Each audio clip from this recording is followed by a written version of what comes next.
जय हिंद एवरीवन। हम आज हिंदी वर्णमाला पढ़ेंगे। इससे पहले हम थोड़े से पढ़े थे हिंदी वर्णमाला के बारे में, उससे आगे हम पढ़ेंगे। आज हम बात करेंगे स्वर वर्णों का वर्गीकरण। स्वर वर्णों का वर्गीकरण, पहला मात्रा काल के आधार पर। मात्रा काल के आधार पर स्वर वर्णों का वर्गीकरण, जो मात्रा काल के आधार पर तीन होते हैं। पहला ह्रस्व स्वर, जिसे एक मात्रिक स्वर के नाम से भी जानते हैं। दूसरा दीर्घ स्वर, इसे द्विमात्रिक स्वर के नाम से भी जानते हैं। और तीसरा प्लुत स्वर, जिसे हम त्रिमात्रिक स्वर के नाम से भी जानते हैं। उच्चारण के आधार पर दो होते हैं।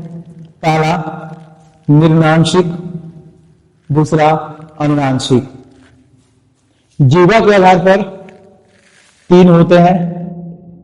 पहला अग्रभाग, दूसरा मध्य भाग और तीसरा होता है पश्च भाग। मुखाकृति के आधार पर चार होते हैं। पहला संवृत स्वर, दूसरा अर्धवृत संवृत स्वर और तीसरा अद्वृत स्वर और चौथा विवृत स्वर। ओष्ठ के आधार पर वर्गीकरण के दो भेद होते हैं। वर्तुलाकार, इसी को हम वृत्तकार भी बोलते हैं, और इसे ही बोलते हैं हम लोग क्या, वृत्त मुख्य स्वर बोलते हैं। इसका दूसरा होता है वर्तीय, या इसको अवृत्तकार भी बोलते हैं, और इसी बोलते हैं अवृत्त मुख्य स्वर। और हम बात करेंगे कि मात्रा काल के आधार पर स्वर।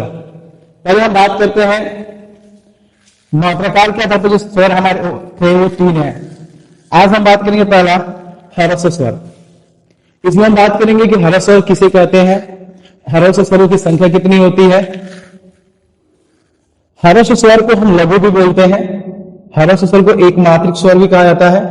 अर्थात इसकी परिभाषा क्या बन सकती है, तो जिन स्वरों का उच्चारण करते समय कम या एक मात्र जितना समय लगता है, तो वहां ह्रस्व स्वर होते हैं।